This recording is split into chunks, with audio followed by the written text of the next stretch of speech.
Yeah, man, when it rains in California, it comes down pretty hard, let me tell you. This time of year, you can get it down there, dear. I tell you, it can be a deluge. You know, in that land of lost angels and broken dreams, it never rains in Southern California. Everybody makes it in the movies, don't you know? It's Hollywood. It's tinsel and glitter and rock and roll and medicine for your heart and soul. When you're finally busted down and you get caught just like old Albert Hammond did there, please don't tell him how you found me. Don't tell him how you found me. Give me a break, man. Shit, I can't help it if I'm all strung out on crack, man. LA will do that to you, don't you say? Man, it's too fast. Way too fast. And so tinselly, you know, and so superficial. But boy, there's a real glittery gold in all that superficiality, man. It comes shining through in certain moments in certain places, like Venice Beach down there in LA. God, I remember the day they made it a naked beach way back in the 70s, man.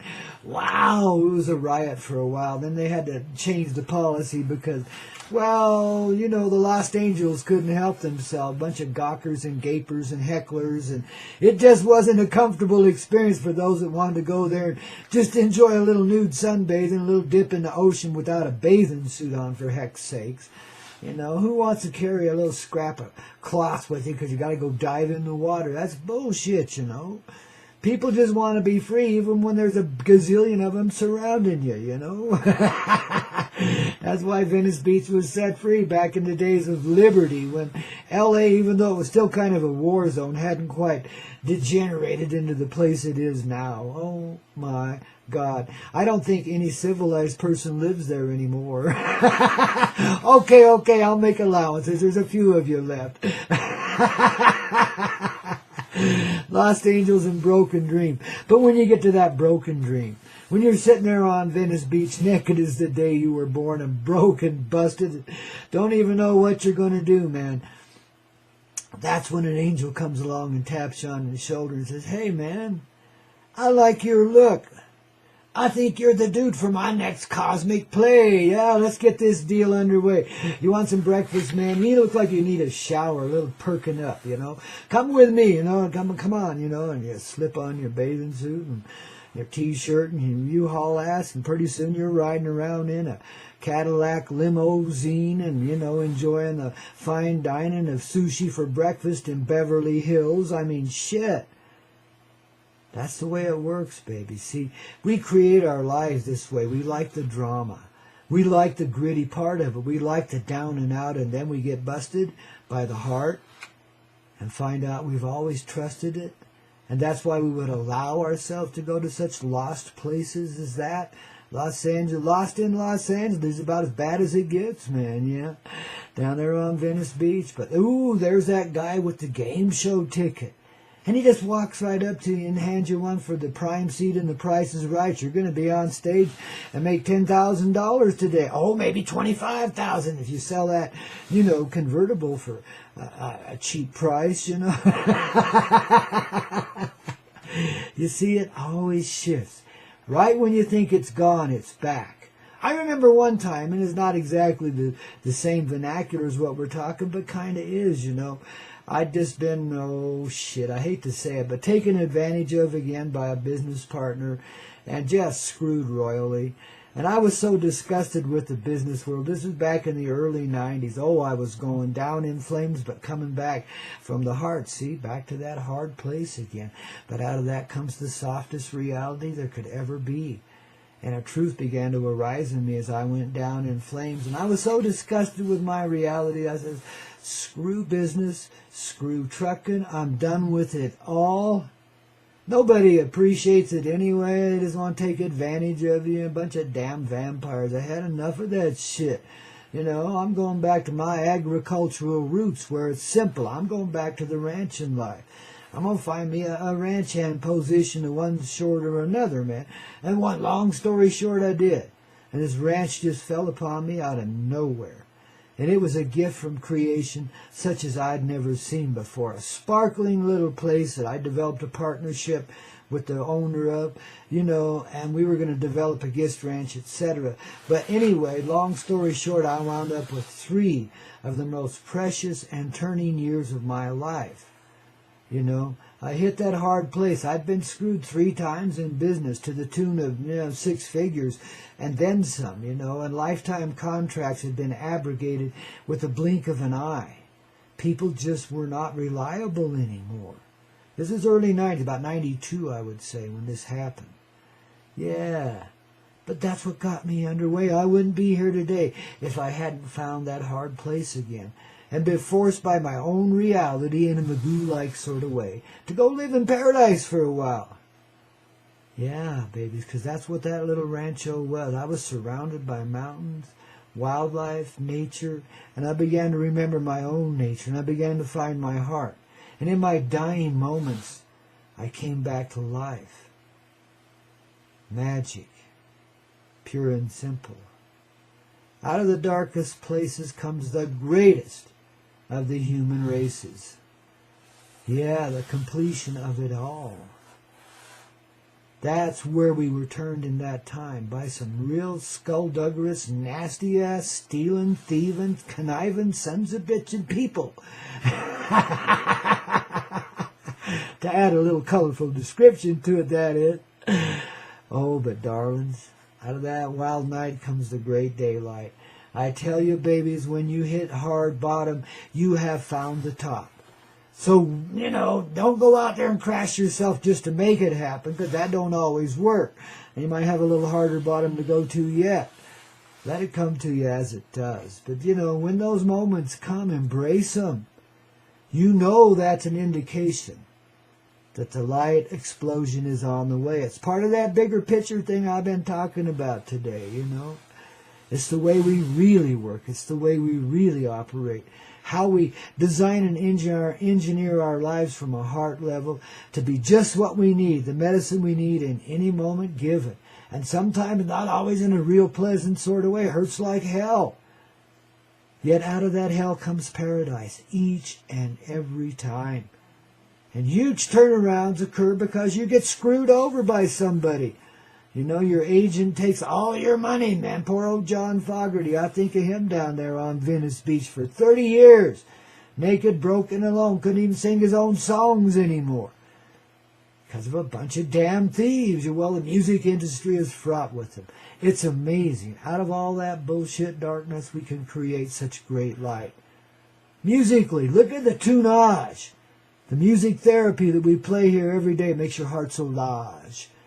Just look at the magic, the miracle that it creates in your life. That's why we play so dang much of it. It's poetic, it's beautiful. And when you're tuned in multidimensionally, you get the real message, don't you see? Sometimes it's real personal, just for you, just for me. Each of us has our way, our little bristle on the brush and our little color that goes with it, babies. We have our way, our particular variety of the recipe of life, and it's a beautiful thing. And it's well engineered and well orchestrated by the angel hearts that surround us and fill us. Yes, fill us, because they're a part of us. We are angelic presences here. Lost angels is just that. A whole bunch of lost angels turned into vampires and thieves and skullduggerous beings of one sort or another with I can't even use the word. But some of the most disgusting taste there could ever be in the ways of configurement into reality. Yet out of that dark shithole comes the fertile blossom of the flower of life. Look at the works of art that come out of Los Angeles. 99% of the movies are crap, but there is that 1%, that shining light where the angels come back to life. Even if just for a few moments in time. I've shared with you a few of my cinematic treats here in recent times, and I'm sure I'll remember a few more. In recent times, I'm telling you, the pickings have been slim, but there's one, what's that called? Upside Down World. Now, I haven't got through the whole thing, Because, my time's so limited. I can only scope this stuff out for a few minutes here and there when I have time. I do my research, baby. So, Grandpa's staying on top of things for you. If there's something going on in this world you need to know about, I'm going to be here with it, baby, in that Coyote sort of way, with the bigger picture at play, so we can get what's really going on. For example, the election. Yeah. And I hope for heck's sakes that who takes sweeps it and all that stuff. But I'm not personally involved in it, and I don't involve my audience in it either. Our audience, I should say, our Vibe Tribe, because, man, it's just a big old circus. And I still remember, 8 years ago, when, the magic, let's call him the Jesus of the moment. Obama was going to save the world and got a peace prize for going and making war and for continuing the Bush policies forevermore. He didn't just take the Patriot Act and make it just continue. We institutionalized the whole thing. Now he got no rights at all, man. And this was a guy who was supposed to be a savior of the world, man. And he didn't have 1 ounce of strength behind his words. And he just turned into a chocolate bush, man. I'm sorry, but that's the reality we live in. That's politics. Everybody is bought and paid for long before we ever see their shiny faces. You see, and if they can't buy and pay for you, they blackmail you, because everybody has their darkness, and there's some things you don't want other people to see. That's why I try to stay as naked as I can be, in every moment of time, and just lay it all out there and try to hide nothing. Of course, there's some things that are just far too personal to really talk about, but I address those in general terms, that those that understand the way of life get what I'm talking about. Of course, it's coyote medicine. It's metaphorical. Well, so is our lives, and so is Los Angeles and Venice Beach. Very metaphorical. And every now and then it does rain. And when it does, it rains so hard that it washes away all the bullshit. And what it leaves behind is a starkly clear picture of reality. So let's pray that it rains there today, man. Clears everything up for you, Get that after storm effect that we're bound to get here today, when the sky is clear and there ain't no jets up there chemtrailing just yet or anything, man. It's just finally a clear breath, a clear time, a clear heart that I'm finding to be quite divine. How about you? You're finding your own little mix in the cosmic stew. You're starting to appreciate your place there and see how it's directing you in a good way no matter what. It's the magic in life. When you're tuned into it, you're starting to get in with the flow. And the flow is the way we go. That's the paint flowing off the painter's brush right into the living reality that we are. Shite, babies. That is the flow. It's the urgent need of reality to create and experience itself. It's at the root core of every one of our desires. That urgent need to rise up and be fully creative and fully empowered in our creation. It's a dream that all of our generations of this time of now have come here to fulfill. Even that shiny little Obama. He'll find his way, babies. We're all coming out of it. All of us. But each of us in our own way and by our own recipe too. But babies, the more you can appreciate the divine orchestration, the more you live in it, the more you see the magic of that flow, the bigger picture, the natural way, the way of the divine harmony, which is what we convey through all of this sweet tunage, man. These guys were some of the most gifted artists, guys and gals, some of the most gifted artists to arise musically in many millions of generations. I mean, we hadn't had tunage this raw, this real in a long, long time. And you take a look historically, you'll see what I mean, Jelly Bean. We lived at a different vibe. This is our moment. And these are all the indications by which we know that's to be a reality. This music reassures us, even in its cosmic, metaphorical sort of way sometimes. Sometimes it's saying the opposite of what it's singing. But we get it, Because we live it multidimensionally, see? And if you're open-hearted here, if you just allow this feeling to come flowing in you from 9,000 feet high, you'll find your own heart in motion, see? Because that's what it is. It ain't me, it's you and me, but, you know, I'm the amplifier. You know, I'm the one that helps you clear it up, you know. I'm the one that helps you take that first fresh breath after you just came through the desert on a horse with no name. Oh, babies, it can be a long ride sometimes, especially when you start putting needles inside your hide. Ooh, it gets tricky then, doesn't it, man? I'll still never forget the first time I encountered that. In Utah, here I was, an innocent little farm boy, going to run away and join the circus, man. Had enough of this satanic bullshit, you know, trying to crank me down over there. That's my opinion now. And in those days, it really was kind of like that, man. Ooh, that church was dark. But I found something even darker there at the circus. I was already hired on, had my little bag packed, and went over there looking for the boss, and I found him on the other side of the big old circus tent shooting up. I didn't know what the hell that was. All I knew was I didn't want any part of that, that Satan was looking a little better. Maybe I'd stay in Utah for a while and be a Springville Red Devil, you know. Which is what I did become for a while, man. I was a mischief maker there. I wouldn't take their bullshit. If they give it to me and crank me down, I'd just release it in some other way. Oh, guys, you see how simple our life is, really, when we live it. You know, and remembering things like that, that'll help you catch on to the flow. Because it goes back through the childhood, don't you know? Back to the basic primal heart. The baby, the shining child inside that we have to put away, you know, to live in the 3D. But it never goes away, see? And that's what influences and affects us. That's our connection with the real life that we're living. That's the harmony of our heart in motion.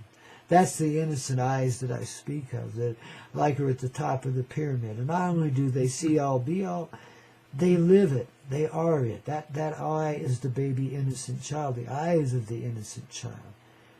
Flowing through you once again, because old Grandpa Coyote's here with a lot of his friends, angels, ancestors, ETs, other presences of beings, energies, and powers. The love of the universe assembling now in this oracalic sort of way, which means I can absorb it in and radiate it out just like you do. See, each one of us are just like that. Each one of us shares the oracle nature and shares it in our own way. Most of us really quietly, because we don't want to be seen. We just want to be known at that heart level in that bigger picture to help others catch on. But we do it quietly. That's how most of us do it, just like in the background. Now, I used to do it blatantly in the foreground, and I had to for a while.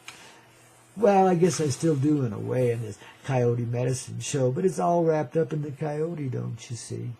So I'll give it to you straight, but I'll twist it around the filaments of life a little bit too, so you can see it a little bit more cosmically, you know.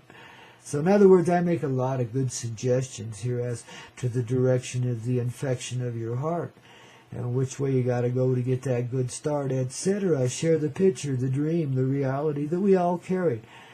For whatever the reason, I'm given the gift of being able to demonstrate it in a, you know, cosmic sort of way with verbiage and tunage and so forth here. It's the rap and roll, the rock and roll, the medicine of your heart and soul. Something you can identify with. You see how significant we are in our reality now? It ain't just you sitting there naked on the beach and going, oh my God, what do I do now? And thinking suicidal thoughts? Oh shit. You know, especially when those come up, you know, there's something really good about to pop up in your life, you know. So if you ever get that depressed, man, you know, and you start to hear that shit again, you start to see, oh, come on. Well, first off, you know, it won't work for you. If you try something like that, you're just going to have to deal with a new handicap. That's all you're going to get out of it. You know, you ain't going to get out of it that easy because, well, you're just one of the resilient ones, and life don't want to let you go that easy. It wants to keep you on this side so it can bring the other side on over and nobody has to die anymore. That's what your trial is. Can you survive long enough to stay alive and transform the nature of your being from the seemingly demure and dark sort of way, the caveman, through the brightness of the enlightened being that you truthfully are? Can we live in the bigger picture and still have the organic, have the caveman roots, the cavewoman roots, the primal? We can when we understand the primal, which is innocence. And we understand why we always in our dark times go back to that innocent pleasure of knowing ourselves, of knowing that we're worthy. Through our unworthiness, through our darkest day, comes the brightest sun there could ever be, rising inside. Because that's the way we take this ride. Ooh, the Coyote Medicine Show on the Hazy Radio Network. Helping you get it clear, dear, here with Grandpa Coyote and you sweet angels too, vibe tribe that you are. Shout to everybody in the chat room today. May you all be blessed in every way. And keep your day underway in a really sweet way. Because you start to see that bigger picture. The blindfolds are coming off, baby. And you're the Transformers. Yeah. So here's the transforming through rock and roll in this Coyote way, eh? We love you so much today.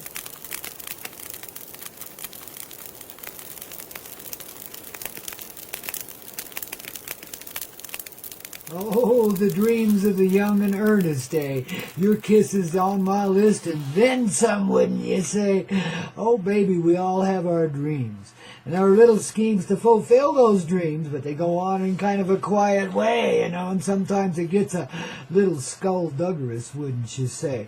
The manipulations and maneuverings in love can be quite machinated, can't they? Especially if you're the female at play, whether you're in male form or not. It doesn't matter, man. If you got that energy going on. Well, babies, you know about the power of the heart, but you only got a warped little version of it, So you play with it. You got the power. It's amazing to you when you're just a young girl growing up, But then, ooh, shit, the blossoming and the growth and, oh, the disaster and the heart attack. Oh, and then the, oh, and then the, oh, and, oh, okay. It's all big flow, don't you know, bringing us back to our own medicine show, our own life, our own flow, our own magic in this reality that doesn't see it as tragic whatsoever. Now, some folks have a scenario in mind where, we're right on the brink of social and economic collapse worldwide, and some folks think, wow, Mad Max is going to take a ride now, but let's see it this way, Let's say you live in a little hovel like I do, isolated up here in the mountains, man. As far away from civilization as you can get these days on this earth reality, Yet we're so civilized here, ain't we? Well, somewhat. Neighbors are stealing from neighbors and friends are stealing from friends.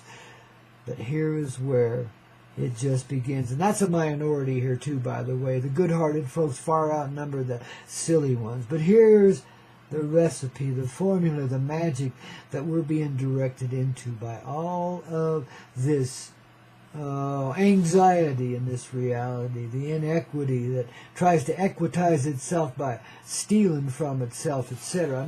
Or tries to kill people because they look different or they act different, or they want to steal all my food. Okay, you're up here on the mountain, man.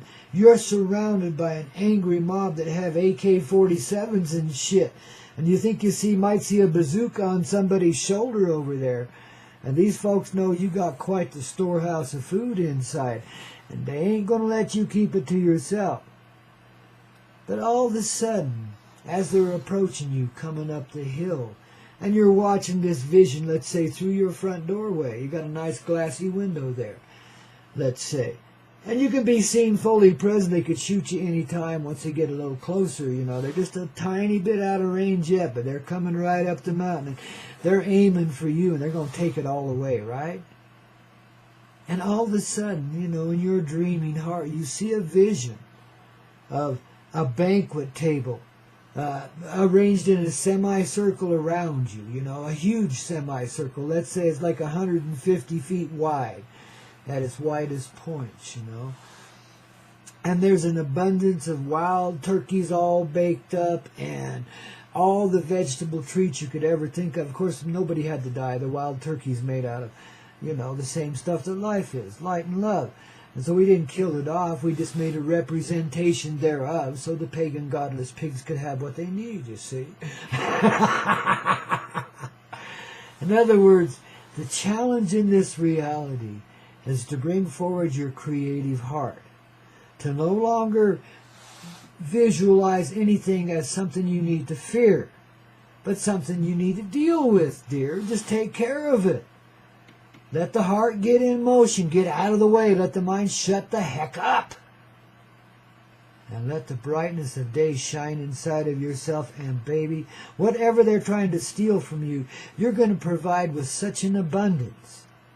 And they're going to hear this big booming voice, your voice, over some kind of spiritual PA that just comes out of the atmosphere that says, please, my friends, my family, sit down and share some abundance with me. Yes, please.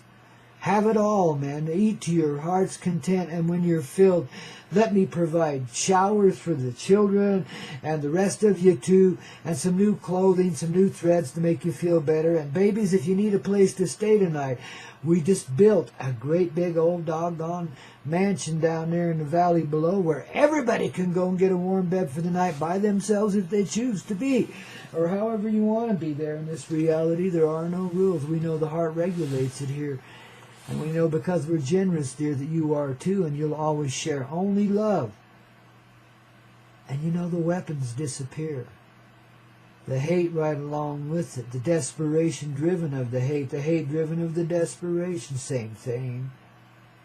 It's all gone, and suddenly it's clear, and suddenly your ears are clear, and you hear the voices of angels on high, as they say, singing in what can only be described as the most harmonious rock and roll there could ever be. It's multi-dimensional, don't you see?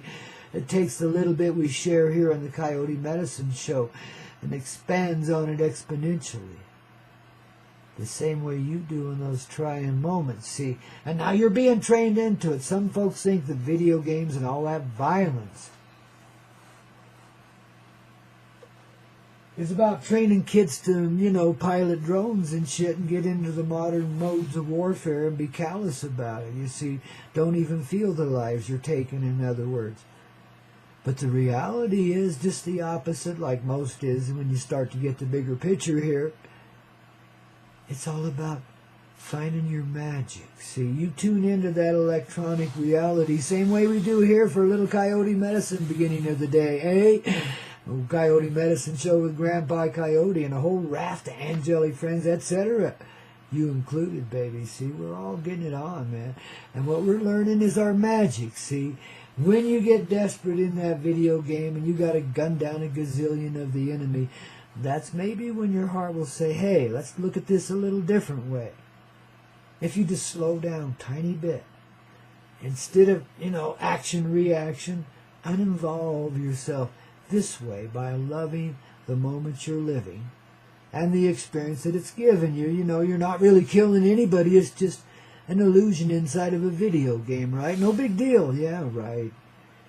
It is sincerely in some people's heart a training ground to get you to be a cruel soldier of one sort or another in the highly techno world of the spatial reality of war. But there you are instead learning your magic. You're literally watching the guns disappear. You saw that banquet table appear before that big mob that was about to attack you inside of the game and take it all away. And instead of being fearful and bombing the piss out of them and blowing them all to smithereens, because Lord knows you got the weaponry to do it. You've been playing this game for a while. You build up a little stockpile, eh?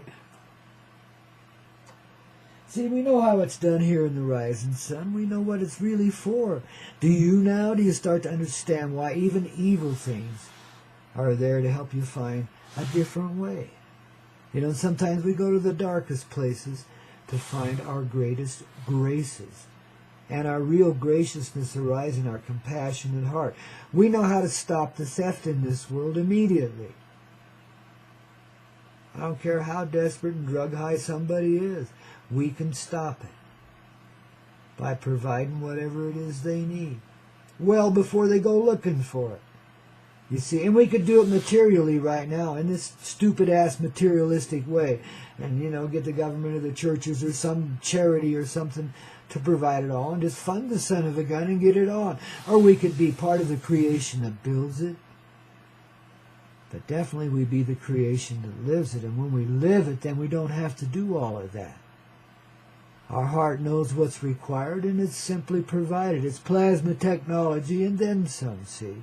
If the plasma technology becomes a reality here, which it's bound to, because it's not such a secret anymore. It's spread worldwide already and there's no stopping it now. But that just exists the same way the video game does. To get you to such desperate places, you start looking for a reality beyond the one you're living in.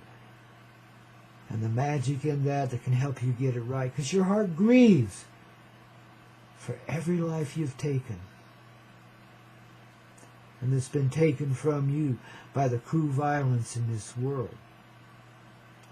You know better than the heartless nature. You know that's false. Yet you felt so long powerless against it. So you surrounded yourself with weaponry, defense. It just made the fat cats even richer. Well, they were supplying the other side too. I mean, the war is with yourself.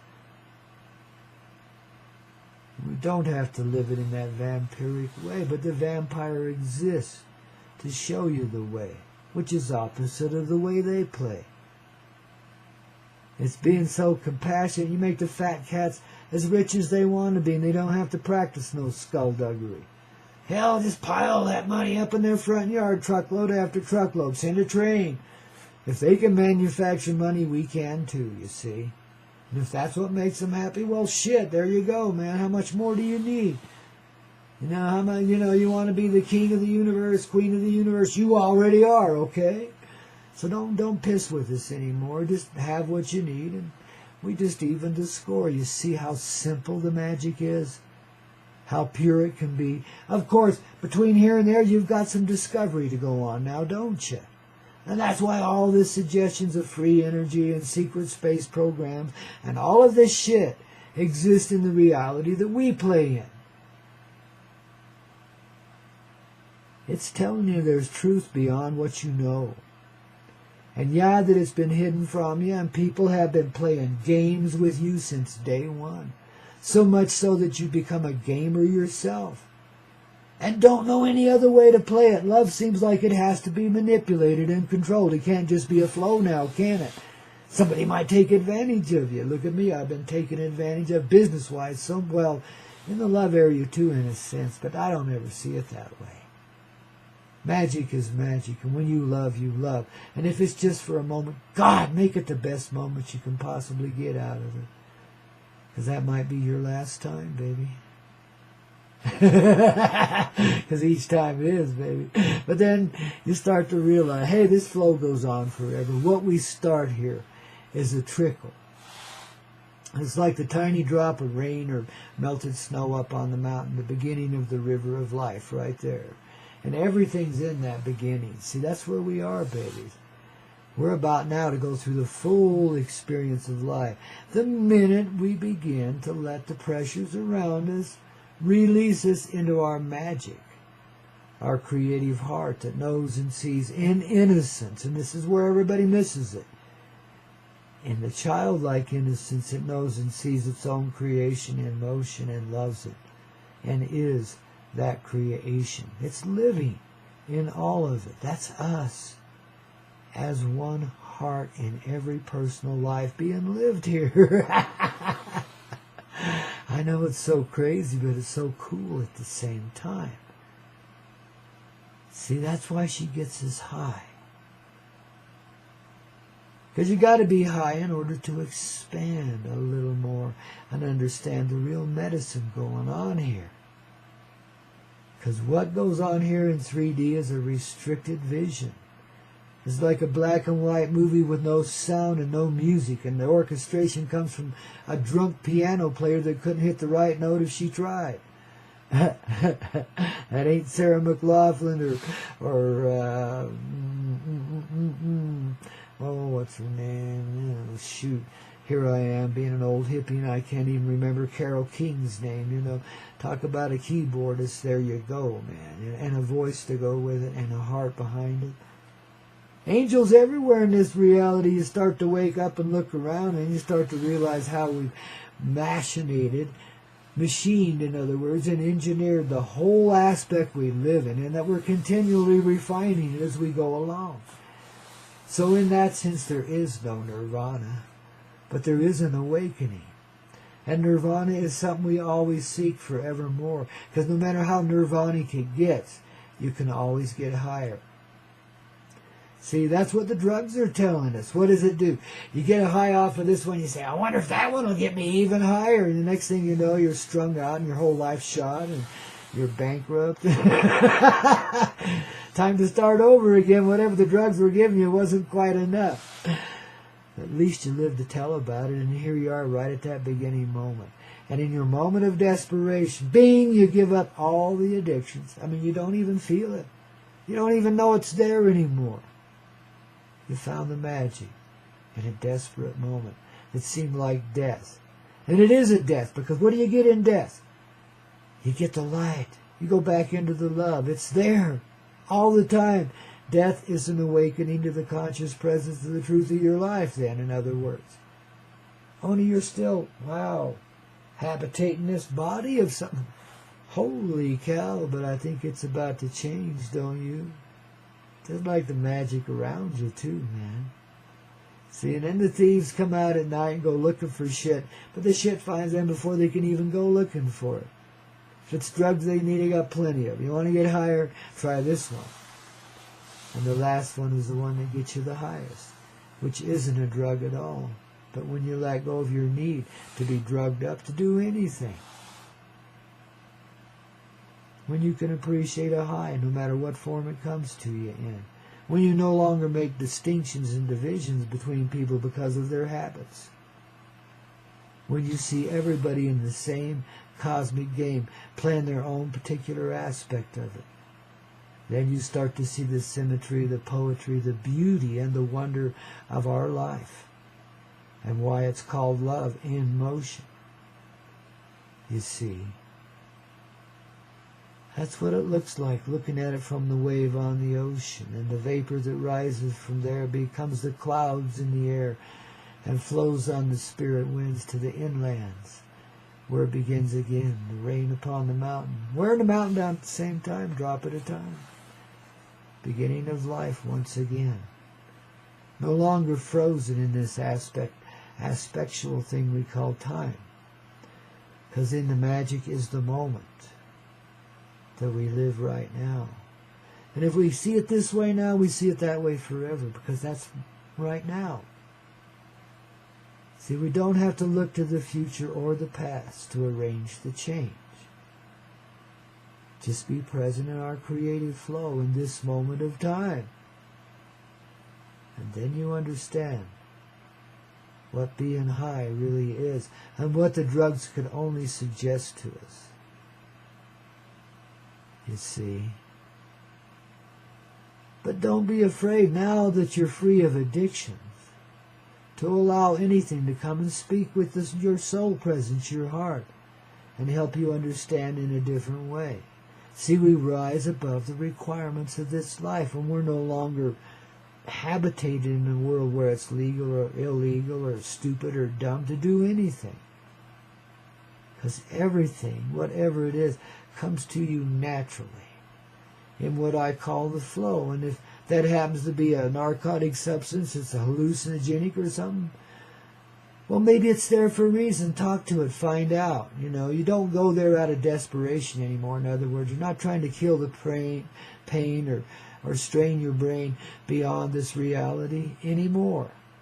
See, so whatever comes to you might have some value.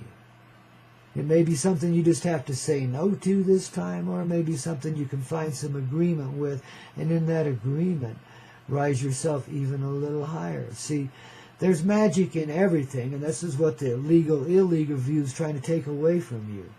Make it seem absolute, like, ooh, that's evil, ooh, that's good, etc., But see, there's value in all the experience we hold and everything that augments that experience in any way. And I'm telling you, it's like a great big old cosmic machine in a sense, because it works so perfectly. It's so divinely inspired that not one little speck of it's out of place.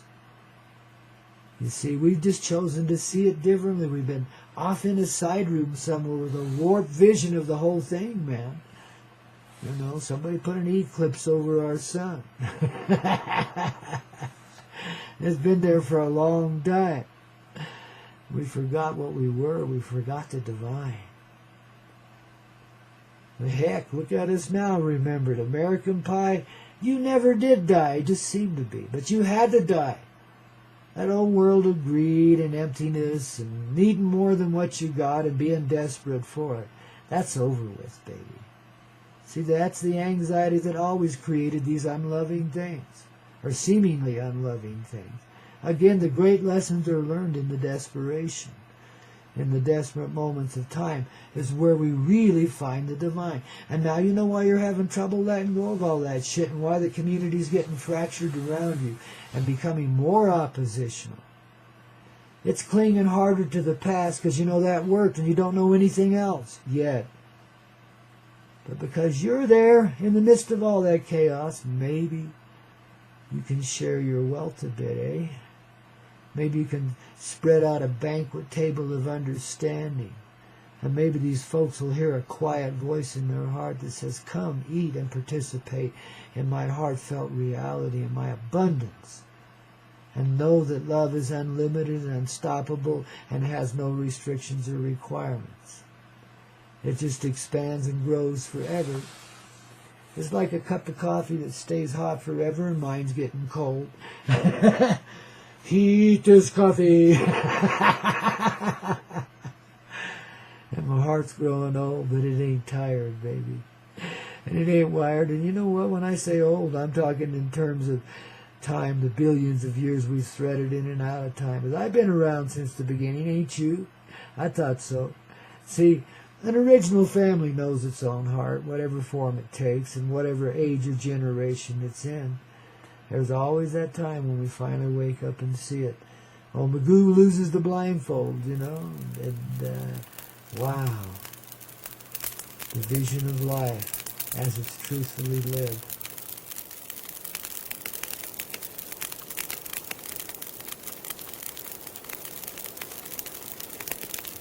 Ah, the dream that we all live in.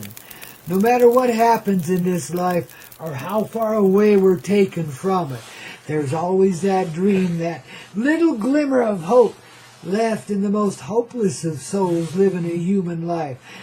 That if I just hang on long enough, it'll become real enough that I can love and be loved in return, and it'll work out just right and be happily ever after. You know, and so we replicate that ideal in our dreams, in our motion pictures, in our artistic works of many different forms.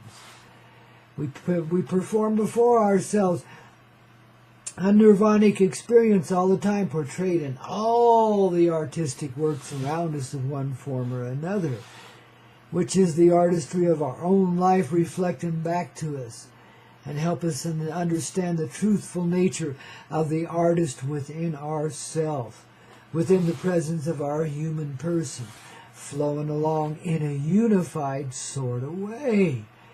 Yeah, see, because every conscious presence you feel and experience inside has, in a sense, decided, let's say, for lack of better terminology, to be united, to see itself as it truthfully is, to begin to accept then, through the absorption process, the larger picture of the love and reality that we live in.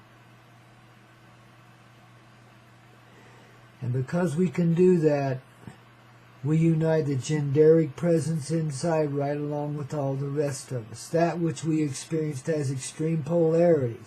Anybody that's conscious knows what I'm talking about. And if you don't see the polarities inside, well, that's okay. You don't need to. Maybe you're one of the lucky ones that got away with it, eh? But I don't think so. Because everyone lives in that polarized reality when you're here. Unless you're an apparition come to assist from another dimension or another realm or something. Then it's a little different experience for you. But at the same time, that's you coming to you from through those dimensions and bringing that soul energy, that presence you needed to hear and experience in a moment to yourself. For it's your very own presence in this creation that creates your personal experience within it. Yeah, the heart presence. And it knows it's extremely challenged at times, and guess what? It rolls up its sleeve coming into that life and says, let's go. Of course, once you get here, you get a bit demoralized, don't you know? And it takes the rest of this life to start to come back. And finally, you take your last breath, close your eyes forever, maybe, and realize the truth, that love is in everything, and it always has been and always will be. That we are purely made of love, that the life we just have lived in that moment of dying and coming back to life is purely a perfect expression of a loving heart in motion, despite the drama and the dramatic attitude we had to adopt to get through it. Oh my God, this is excruciating and painful, I don't want to be here. Oh, screw that, man. You know, I mean, we had to go there. You can't appreciate being without anxiety unless you've been extremely depressed, to the point of wanting to taking yourself out. As if that's an answer. Only the blind would see it that way. You take yourself out. Sure, you can remember the presence of love then. But you rob yourself of a somewhat difficult experience. Yet at the same time, if that's a motivation you can't resist, guess what? Nobody holds it against you. You're going to go up to doggy heaven and hang out with the dogs for a while. And learn how much fun it is to chase a bunny rabbit and shit like that, yeah. Because your soul presence, yeah, it doesn't like its misery, but yet it is enthralled by it.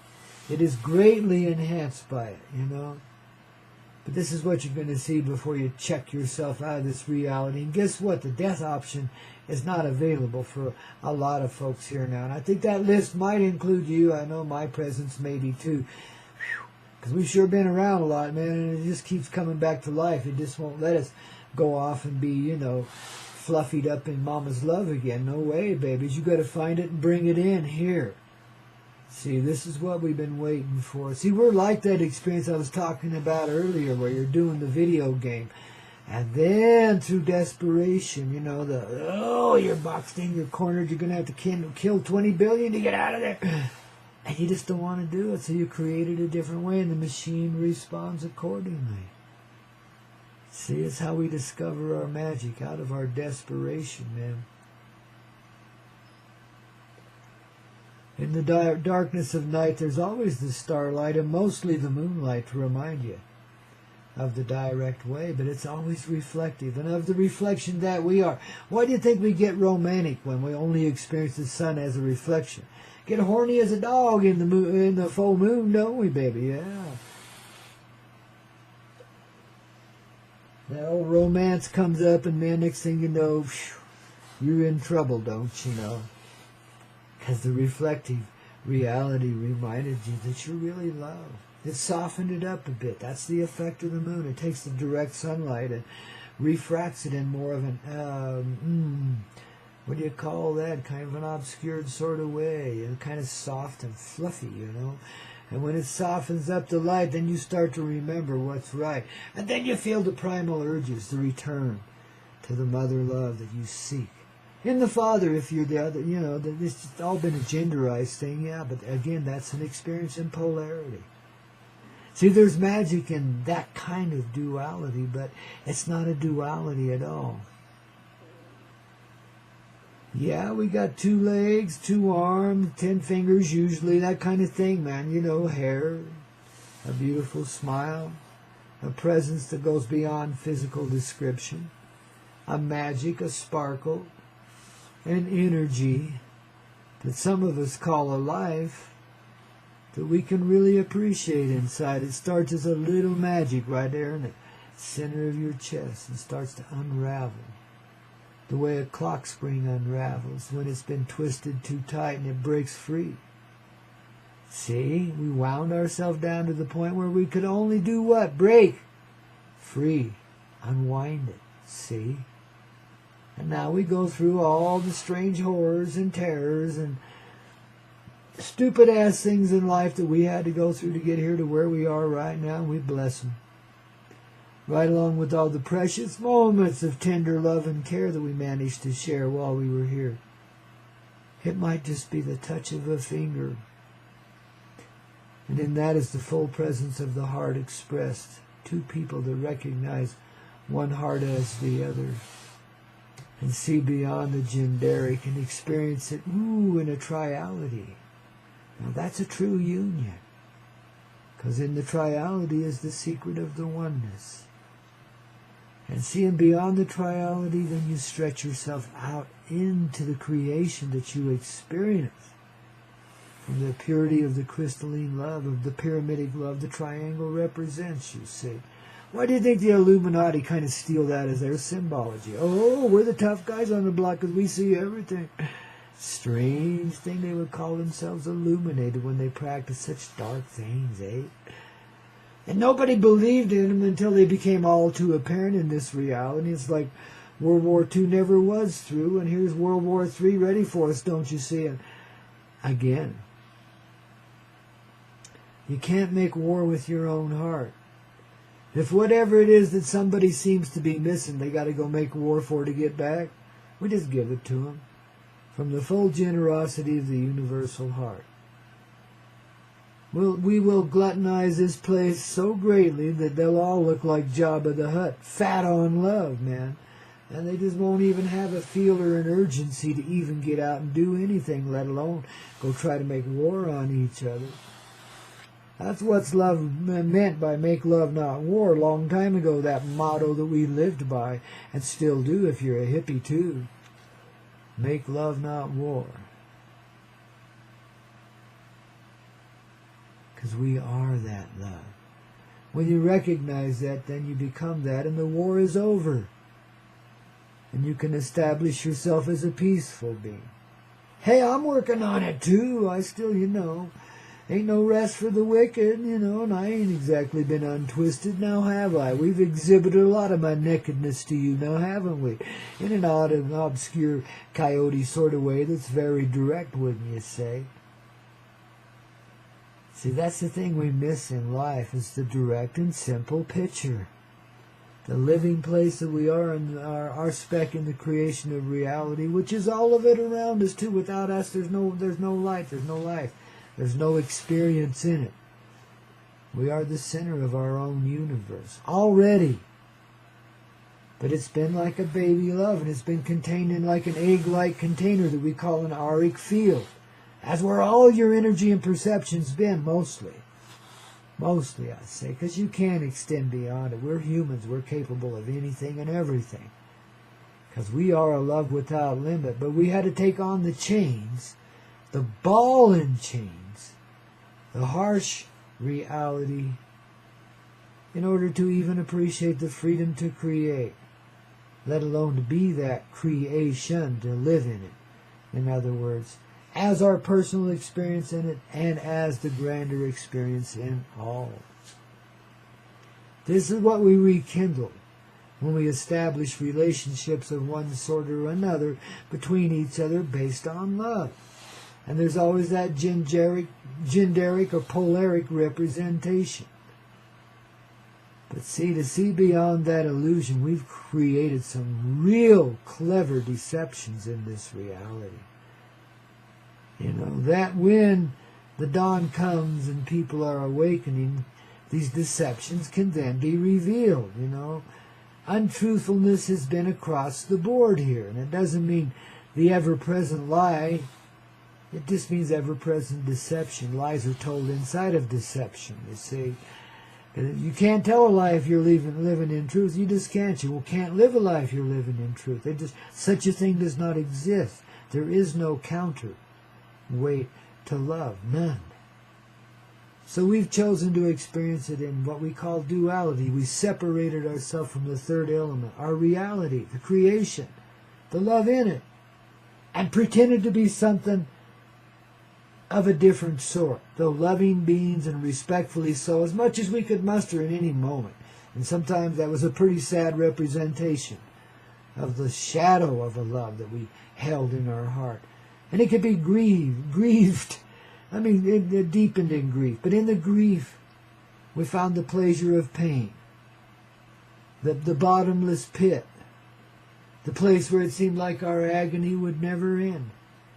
And when we found that it didn't end, we rose up out of it and started over again, and became a shining light, an example to others of how to endure a loss, say of a child or something really precious in our life, and how to move on and still be prosperous despite our sense of worthlessness because of the loss of this loved person, whatever, or thing, or experience, or whatever it might have been. Usually it's a person. We obsess a lot about each other in this way. But it's an effective process. It's kept love alive through the darkest of times. The most evil of emperors or empresses always had the urge for love. They could not resist it. The most satanic, the most brutal beings you could ever dream of still held that essential dream, to love and be loving. To be really willing to share a true love with someone else, one other person, at least. It goes on from there, kids. See, we've only begun. We're the little drop of water just starting the river of life up there on the mountain. We might evaporate before we even get there. Become a cloud again. But then we can rematerialize down there by New Orleans and really have some fun, okay? That's the way of creation. We like to fool ourselves into it, yes, but we like to go with the flow, and we like to see what kind of delightful thing we've invented for ourselves this time. And sometimes that'll be some pretty depressing moments, pretty disgusting in yourself, or something else, maybe just the reality around you. It's all gone to hell, the neighbors are trying to kill me, nobody loves me, everybody hates me. Well, what the hell, man? That means you're loved in some other way, doesn't it? If you're the heap of hate, that's the lesson of the Christed one. If you're the heap of hate, if everybody heaps their hate on you to the point, they don't only want to kill you, they want to see you suffer while you go. See, that's the point, man. You see, that is the most loved you can ever be. Because people see your love as a threat. Not understanding that threat's inside of themselves, so they project it outside of themselves and make you into some kind of symbolic thing. So you can go and wash away all their hatreds. Yeah, right. They just want to see us suffer. And that's why they hang these crosses around their necks still with the old figure still on it. Now, the cross also represents something else. Far beyond that, of course. When you don't have a figure hanging on it. See, when it's just a cross, it's different. But when you got that figure hanging on it, it's telling everybody else, look, this is what happens when you get too bright. You're going to suffer. That's the underlying message. That's the satanic side of Catholicism, believe it or not. You know, and who cares if you believe it, if you can see it beautiful? Because then you see both sides of it now. You see that Catholicism also existed in a Babylonian sort of way, a backward sort of way, to preserve the love in some way. The idea of the higher dream that could be fulfilled, provided you're willing to pay the Pope and, you know, all that shit. It's fun. Oh, and pray the rosary, too. Got to do that. Oh, yeah. See what our rituals tell us? Set yourself free. What's the rosary? It's a chain. A chain of prayer. A beautiful thing, yeah, but where does the chain lead?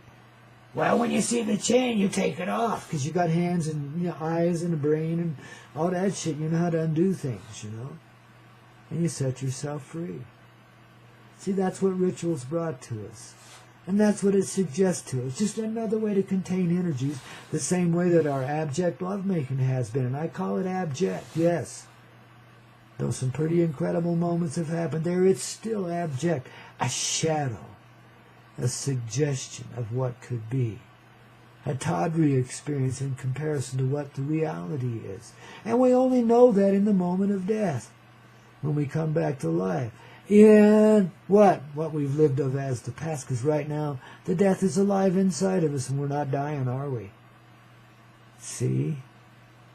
See how simple transition is? It's just realizing what you already know, what you usually die to find.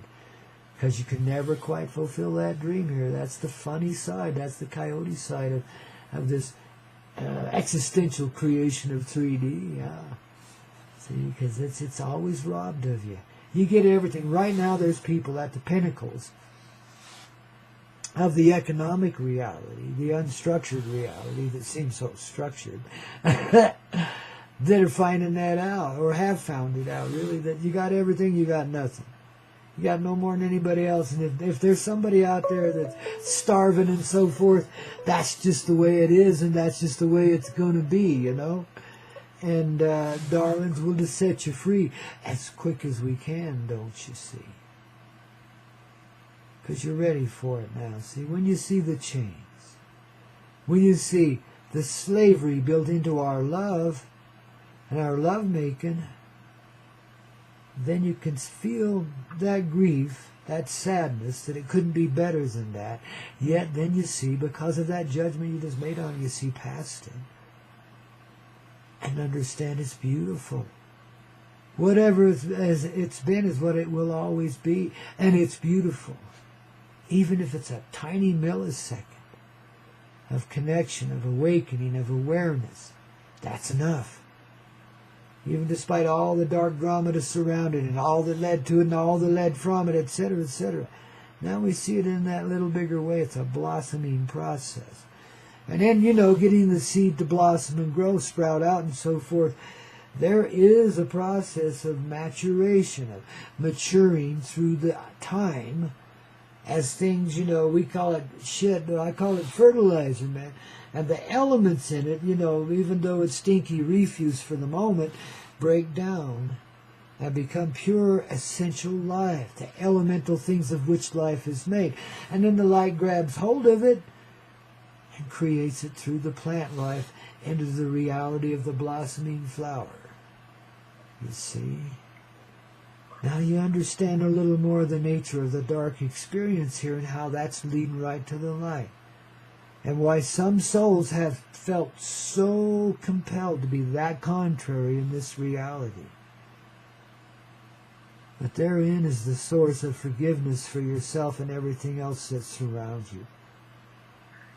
We are all innocent players in the grand play of life, here to teach each other of our own magic. And by golly, I think we're doing it. Even though it's been kind of Koyote, wouldn't you say?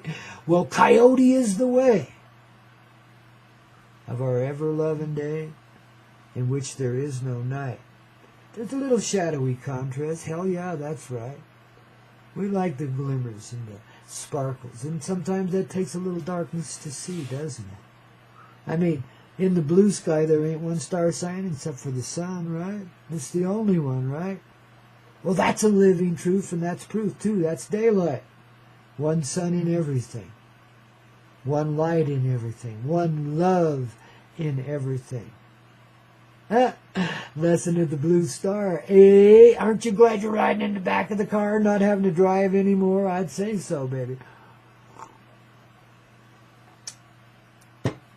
We all need a chauffeur-driven limo. Every one of us, man. Because, I mean, you know, who wants to travel around on your foot? I do. You do, too. That's why we got feet. They're not just landing pads. They're also a source to our organic experience that we're just barely beginning to understand. So I encourage everybody to get out there and walk on the land as much as you can and be the life that you are and carry on. Yeah. Because you, baby, are the life you've been living for, the love you've always wanted, the love you've been waiting for, and the fulfillment in it. And only by going there and appreciating all the hatred that people have heaped upon you can you find the love. Sincerely in every heart that lives and see beyond such concepts. And that's the end of war. That's the release from pain. Because pain is the suffering of separation, of feeling disunited with the life around you and discombobulated in it. But it's sure been a good ripening tool, that density and the pain, the darkness. Oh, God. You see the gritty side of it coming out now, don't you? And how, man? See, that's how the blossoming flower grows. It's got to go through that process, you know? That's human beings. That's Mother Earth. That's Gaia. That's the process of birth. B-E-R-T-H. Finding your place in your reality and loving yourself for it. How's that for an ice cream treat here on a Wowzer Wednesday on the Hazy Radio Network, the very center of your ever-clear universal heart. And then some, babies. You are a living work of art. So are I. Spread them wings, take off and fly. Baby! Grandpa Coyote says it's okay, you know. And if I say it's okay, well, who else's permission do you need? Oh, your own. Well, give it to yourself now, baby. Shit, yeah. Feel those fuzzy things coming out of your back. Just let them flow, baby. Feel the breeze blow. Ooh, here you go. You're hang gliding on your own wing. Ooh, and what's that? Oh, don't you say so.